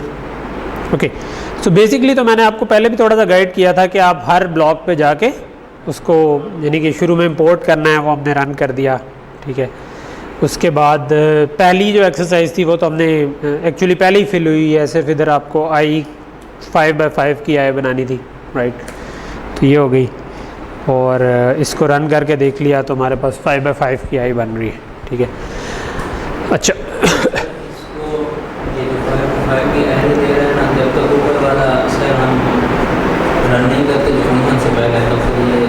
जी ऐसे ही है कि जब भी आपने कोई फंक्शन यूज़ करना है, तो अगर मैंने ये नहीं रन किया हुआ तो अभी ये फंक्शन पाइथन में रजिस्टर नहीं हुआ, तो फिर अगर मैंने नीचे जाके उससे पहले रन कर लिया तो फिर ये एरर आ जाएगा, ठीक है। हाँ, ये जिसमें हमने सिंपल लिखा हुआ है, इसके बाद ये सिंपल पाइथन नंबर, हाँ अगर इसको रन ना करें तो ये इसको रन ना करें, ये तो सिर्फ टेक्स्ट है, ये तो कोड है ही नहीं, ये मार्कडाउन नहीं है यार। नहीं, आपको गलत फहमी हुई होगी, इसका कोई ताल्लुक नहीं है क्योंकि ये टेक्स्ट है, ये कोड है ही नहीं, ठीक है। ये आप अगर देखें ना तो ऊपर ये मार्कडाउन लिखा हुआ है, जब मैं इधर आता हूँ तो ये क्या कह रहा होता है, कोड। तो मार्कडाउन का मतलब है कि ये उसको एज आ कोड नहीं ले रहा, ठीक है। तो इससे कोई फ़र्क नहीं पड़ता, ये वाला आपको रन करना पड़ेगा before running the next part, because ये रन करेंगे तो इसका अंदर ये वाला फंक्शन आपके पाइथन एनवायरनमेंट का पार्ट बन गया, ठीक है। और फिर जब आप अगले स्टेप पे गए तो आपने पाइथन एनवायरनमेंट में वो रन किया। अब इसको बेशक आप जितनी मर्जी दफ़ा रन करते रहें वो रन होता रहेगा, राइट, उससे कोई मसला नहीं, ठीक है। अच्छा, अब मैं चाहता ये हूँ कि एक तो ये कि लेट से उसके बाद इन्होंने कहा हुआ है कि आप डाटा रीड करें, ठीक है। तो उसी के अंदर एक फोल्डर था जिसके अंदर से डाटा रीड हो रहा है, अगर मैं इसको रन करूँगा तो ये डाटा रीड हो जाएगा। क्या मैंने आपके सामने वही वाली जिप फाइल एक अलग फोल्डर में डाली है,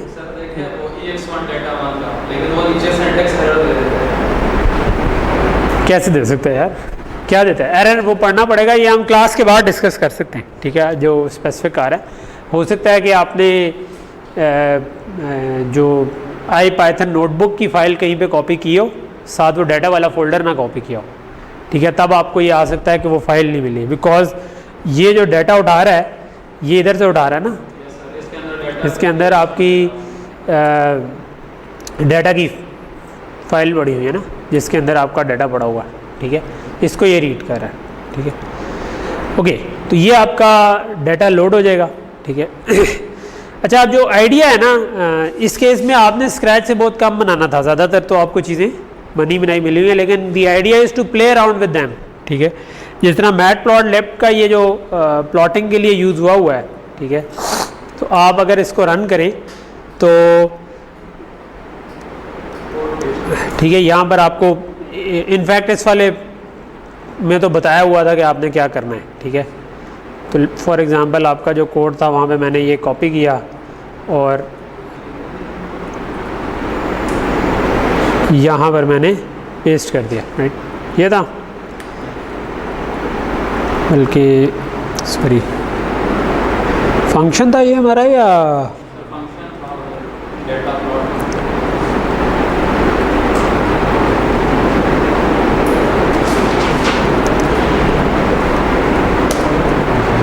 ठीक है। और अब मैंने इस फंक्शन को रन किया तो ये डाटा प्लॉट हो गया, राइट। अच्छा, अब क्वेश्चन ये था, मतलब मैं जो कहना चाह रहा हूँ कि आपको इसको इसके साथ प्ले अराउंड करना चाहिए। फॉर एग्ज़ाम्पल जो ये जो के है, इस वाले को मैं हटा दूँ तो क्या करेगा ये, ठीक है।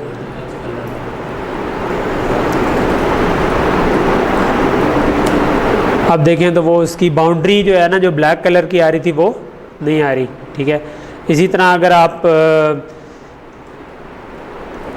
ये जो RO है उसको निकाल दें या बाकी चीज़ों को निकाल दें तो क्या फ़र्क पड़ता है, ठीक है। और उसके लिए आपको नीचे ये बताया हुआ है कि आप अगर इसकी हेल्प पढ़ना चाहें तो ये क्वेश्चन मार्क के साथ पाई प्लॉट करेंगे तो ये आपके पास ये नीचे उसकी हेल्प खुल जाएगी कि उसका फॉर्मेट क्या है, ठीक है। तो आपको यानी प्लॉटिंग का ऑलरेडी गिवन था कुछ ना कुछ, ठीक है। अच्छा, अब जो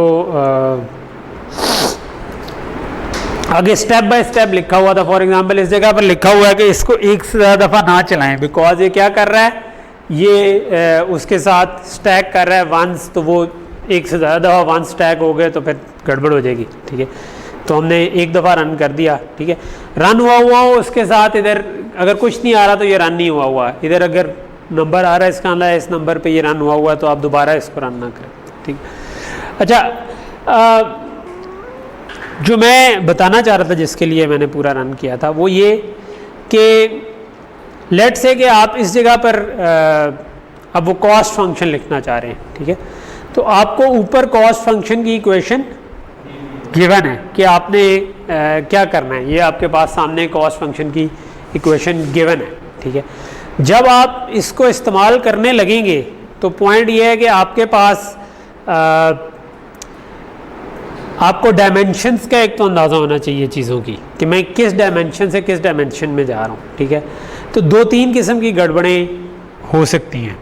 एक किस्म की गड़बड़ ये होती है कि हमने देखा था कि पाइथन की जो नमपाई एरेज हैं वो कह लें कि उसमें 1 डायमेंशन, यानी कि जो आपने अगर एक वेक्टर बनाना है ना, जो मैं कहूँ 3x1 का वेक्टर है, तो वो उसको 2 डायमेंशनल एरे के तौर पर ट्रीट करता है। अगर आप उसको 1 डायमेंशनल एरे बनाएंगे तो वो रैंक 1 एरे होगी, तो उसमें ट्रांसपोज का कॉन्सेप्ट ही नहीं होगा, ठीक है। लेकिन अगर मैंने उसको एज अ वेक्टर लेना है, कॉलम वेक्टर लेना है, रो वेक्टर लेना है, तो मुझे हमेशा उसको मुझे उसको फिर 2 डायमेंशनल एरे के तौर पर ट्रीट करना पड़ेगा, ठीक है। तो उसके लिए मैंने आपको एक आसान चीज़ ये बताई थी कि ऑलवेज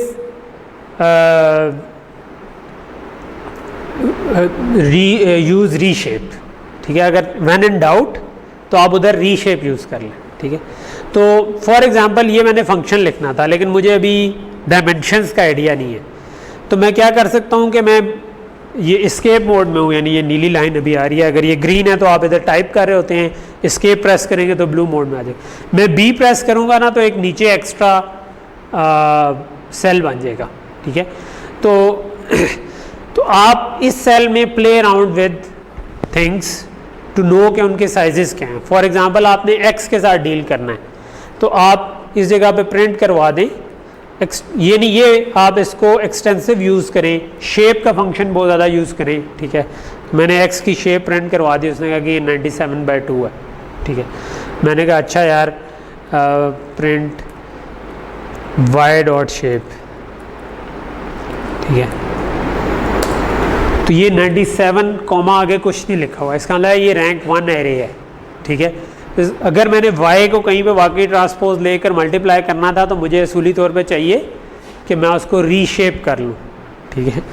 तो फॉर एग्जांपल मैं फर्स्ट स्टेप अगर करना चाहता हूँ, h ऑफ थीटा जो है वो क्या है, थीटा ट्रांसपोज x है, राइट, ठीक। तो अब मेरे पास इस जगह x की शेप मुझे पता चल रही है कि 97 रोज हैं, ठीक है, ये 97 है और 2 कॉलम्स हैं, राइट। अच्छा और थीटा भी एग्जिस्ट नहीं करते। जब मैं इसको नीचे कंप्यूट करूँगा, आप देख रहे होगे इस जगह पर हमने थीटा इनिशियल वैल्यूज़ दी हुई हैं उसकी, ठीक है। तो मैं लेट से इधर कह देता हूँ थीटा बना लेता हूँ इस तरह का, ठीक है। और मैं प्रिंट कर देता हूँ थीटा डॉट शेप, ठीक है। तो थीटा की शेप क्या आ रही है, 2 कॉमा कुछ नहीं, इसका मतलब है कि ये रैंक 1 एरे है, ठीक है। और y की भी इसी तरह आ रही है, x की भी इस तरह ही आ रही है, ठीक है। तो थीटा मेरे पास है 2 बाई, जो कि अभी मैंने 0 से इनिशलाइज ही किया हुआ है टू स्टार्ट विद, बाद में थीटास लर्न होंगे, ठीक है। तो अगर मैंने असल में जो करना था वो ये करना था कि मेरे पास एक इनपुट थी x, एक था मेरे पास theta x0 x1 theta 0 theta 1, ठीक है। तो हम क्या चाह रहे थे कि ये थीटा 0 थीटा 1 इस डायरेक्शन में हो जाए, इसलिए हम थीटा ट्रांसपोज करते थे और x को ले लेते थे x0 x1, राइट, यही चाह रहे होते थे ना। तो क्या होगा कि ये मल्टीप्लाई हो जाएगा और मेरे पास h ऑफ x आ जाएगा, ये 1/1 रिजल्ट मेरे पास बन जाएगा, राइट। तो अगर मैं इस जगह पे कैलकुलेट करना चाहूँ, ठीक है, तो अब क्योंकि इधर मेरे पास, अच्छा टिपिकली जब आप पाइथन में या मैटलैब में काम कर रहे हो ना, तो इट्स अ गुड आइडिया कि आप एक तो शेप का एक्सटेंसिव यूज़ करें, रीशेप जहाँ पर ज़रूरत पड़े कर लें, चीज़ों की वैल्यूज़ आपने देखनी है, आप देख सकते हैं। फॉर एग्ज़ाम्पल मैं x की स्टार्टिंग वैल्यू प्रिंट करना चाहता हूँ, तो मैं ये कर सकता हूँ कि x की मैं कहूँ कि यार आप किस पहली 3 रोज़ प्रिंट कर दो, ठीक है। तो मैं कह सकता हूँ कि 0 से लेकर 3 तक जाओ, ठीक है, और सारे कॉलम प्रिंट कर दो, ठीक है। तो ये मेरे पास x की पहली 3 रोज़ प्रिंट हो जाएंगी, ठीक है। ऑब्वियसली मैं सारी प्रिंट करूँगा तो 97 की 97 वैल्यूज़ मेरे लिए इस वक्त काम की नहीं है। तो अगर मैंने एक निकालना था तो एंड अभी तो थीटा जो है वो लेट्स से कि मैं थीटा को भी जस्ट फॉर टेस्टिंग मैं कहता हूँ कि 1 से या 0-1 कर देता हूँ, राइट, ठीक है। अब मैं अगर सिर्फ सिंपल थीटा ट्रांसपोज x निकालना चाह रहा हूँ, ठीक है, तो x मेरा अभी एक नहीं है बल्कि x तो मेरे पास काइंड ऑफ अच्छा चलो, अगर मैं इसी तरह थीटा को मल्टीप्लाई करूंगा तो वो एक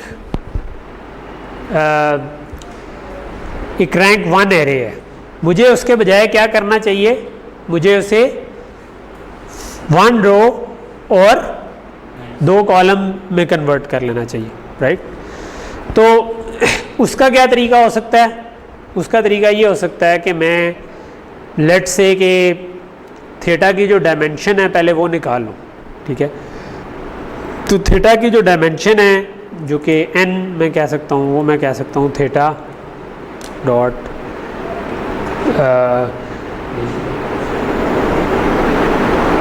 शेप का 1 भी उठा सकता हूँ, साइज़ भी उठा सकता हूँ आई थिंक, ठीक है। Let me first try to print it just to be sure, ठीक है। थीटा का मैंने साइज़ प्रिंट किया तो अगर तो वो 2 आ जाता है विच इज़ 2, ये 2 इधर आ गया, तो इसका मतलब है कि मैं कह सकता हूँ कि n is equal to theta dot size, ठीक है। और अब मैं थीटा को रीशेप कर सकता हूँ मैं भी, ठीक है। मैं कह सकता हूँ कि theta transpose is equal to, वैसे एक अगर एरे होती तो थीटा डॉट टी करने से उसका ट्रांसपोज आ जाना था, लेकिन क्योंकि ये रैंक 1 एरे है तो इसमें ट्रांसपोज का कॉन्सेप्ट नहीं था। तो हम क्या कर सकते हैं, हम कह सकते हैं थीटा डॉट रीशेप, इसको रीशेप कर दें और इसमें हम कह देंगे कि जी नंबर ऑफ रोज़ 1 हो और नंबर ऑफ कॉलम्स n हो, ठीक है। और लेट से कि मैं x और y की शेप अब हटा देता हूँ, n का साइज़ निकाल दिया है और थीटा डॉट शेप के बजाय मैं लेट से थीटा ट्रांसपोज को प्रिंट कर देता हूँ, ठीक है, ठीक। तो अब मेरे पास ये 0-1 आ रहा है, 1 रो एंड 2 कॉलम्स, ठीक है। तो जिस तरह मैं चाह रहा था, और इसके अराउंड जो 2 स्क्वायर ब्रैकेट्स लगी हुई हैं, इसका मतलब है कि ये आपका इसने 1/2 2 डायमेंशनल एरे बना के जिसकी एक साइज़ 1 रखी हुई है और दूसरी साइज़ 2 रखी हुई है, यानी कि अगर मैं इसको साइज़ इसका शेप प्रिंट करवाना चाहूँ तो ये 1/2 अब क्या है, ठीक है। इसको अगर मैं x के साथ मल्टीप्लाई करना चाह रहा हूँ तो थीटा ट्रांसपोज तो मेरे पास आ गया, राइट। अब मैं चाहता हूँ कि मैं उसको पहले वाले x के साथ भी मल्टीप्लाई करूँ, दूसरे वाले के साथ भी करूँ, तीसरे वाले के साथ भी करूँ, तो ये मेरे पास टोटल 97 समथिंग आ जाएगी, ठीक है, 90। अच्छा, लेकिन x मेरे पास इस तरह तो नहीं पड़ा हुआ, x तो मेरे पास पड़ा हुआ है इस तरह, तो मुझे असूली तौर पर किस तरह मल्टीप्लाई करना चाहिए। अगर इस तरह मल्टीप्लाई कर रहा होता तो ये वाली चीज़ इससे मल्टीप्लाई होनी थी तो एक आउटपुट आ जानी थी, ये वाली चीज़ इससे मल्टीप्लाई होनी थी दूसरी आ जानी थी। तो हमें तो ये इस तरह की डायमेंशन में चाहिए, राइट। तो हम क्या कर सकते हैं, x का ट्रांसपोज ले लें, ठीक है। तो हम इस जगह पे क्या कर सकते हैं, मैं यहाँ पर ये कर सकता हूँ कि मैं h is equal to theta T को मल्टीप्लाई करना है विद x डॉट टी करें तो ट्रांसपोज हो जाता है। अब इधर दूसरी गलती होती है मूवमेंट, वो ये कि ये जो स्टैरिक है ये मैट्रिक्स मल्टीप्लिकेशन नहीं करता। स्टैरिक से क्या होता है, पॉइंट बाय पॉइंट मल्टीप्लाई होती हैं चीज़ें। ये भी मैंने आपको जब पाइथन पढ़ाई थी तो बताया था। अगर आपने मैट्रिक्स मल्टीप्लिकेशन करनी है तो या तो आप डॉट डॉट लगाएंगे, ठीक है, या आप एट लगाएंगे, ठीक है, which is also kind of matrix multiplication, ठीक है। तो ये अब मैंने रन किया तो कुछ एच आ गया, ठीक है। और मैं लेट से इस जगह पर लेट से प्रिंट करता हूँ एक्स का, एक्स की भी पहली 2 रोज़ प्रिंट कर देते हैं, ठीक है। और इसके बाद हम प्रिंट कर देते हैं एच जो है वो तो हमारे पास काइंड ऑफ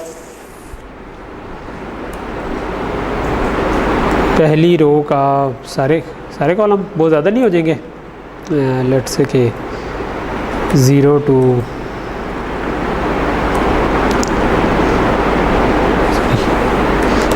1, मुझे उसकी डायमेंशन नहीं पता, तो आई एम जस्ट अज्यूमिंग के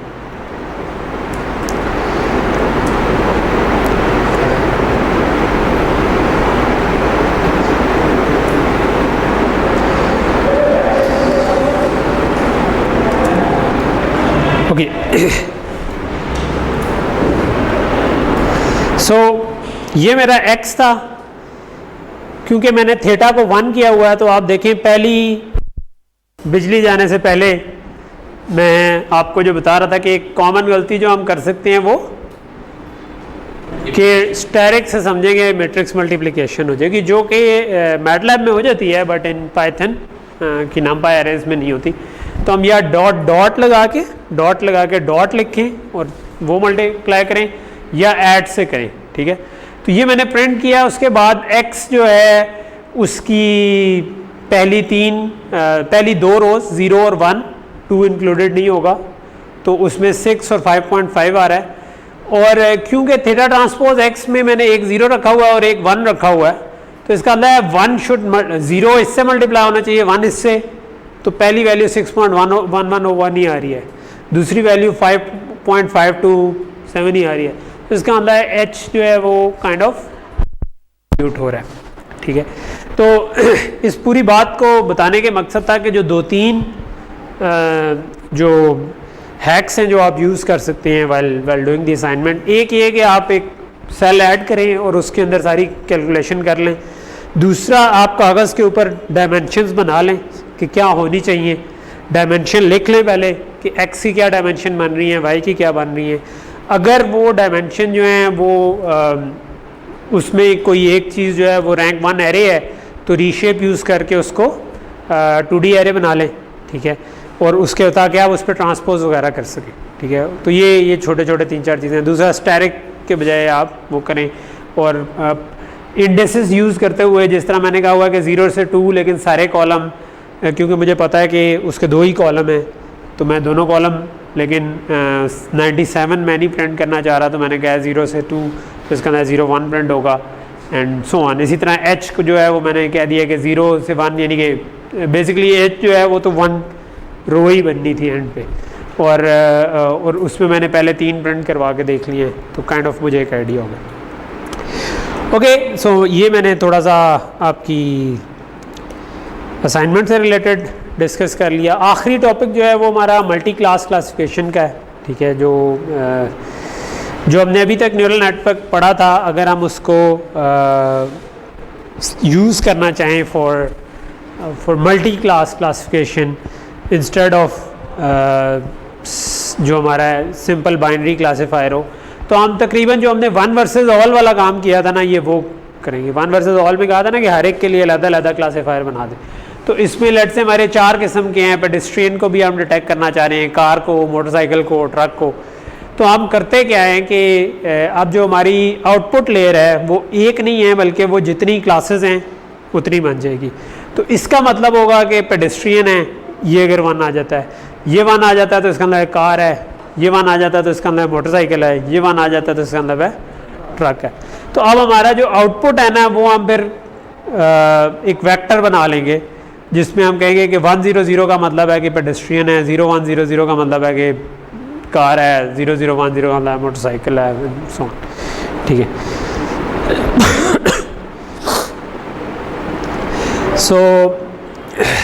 सो हम ट्रेनिंग सेट के साथ क्या करेंगे कि ट्रेनिंग सेट पे पहले हमारे पास आ रहा था कि y इज़ इक्वल टू 0, 1, 2 या 3, अगर हमारी ऑप्शन बन रही थी ना कि 0 का मतलब पेडेस्ट्रियन है, 1 का मतलब कार है, 2 का मतलब जो भी है ट्रक है एंड सो ऑन।